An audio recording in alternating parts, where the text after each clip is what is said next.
in collaborazione con Glam Vision e Dentisti Riuniti.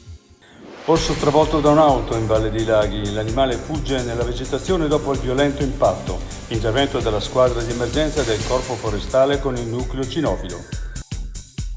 Coltivazioni rase al suolo dalle raffiche di vento in Trentino. Codipra, colpiti 100 ettari per un valore di 2 milioni. Così il cambiamento climatico mette sotto pressione i campi trentini. Turismo, il miglior inverno del decennio, ma la Val di Fiemme frena e cala per le Olimpiadi. La redditività è stata più alta e c'è l'investimento nella visibilità. Metà giornata la passavo a chiedere di far atterrare i droni. Quest'anno casi dimezzati, ma tutti i giorni c'è chi sale in ciabatte sul Saceda con la Ranger Chiara Baù. L'altra montagna, fuori sul ghiaccio per riposizionare la seggiovia. Il ghiacciaio non ci sarà più, ma la neve rimarrà.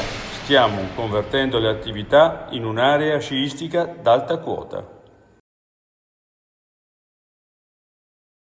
I difetti visivi sono tanti: miopia, astigmatismo, ipermetropia. Il pregio è correggerli con occhiali davvero glam. Con Glam Vision puoi prenotare l'analisi gratuita della vista e poi sfoggiare i tuoi nuovi occhiali che possiamo creare per te. Scopri di più su glamvision.it.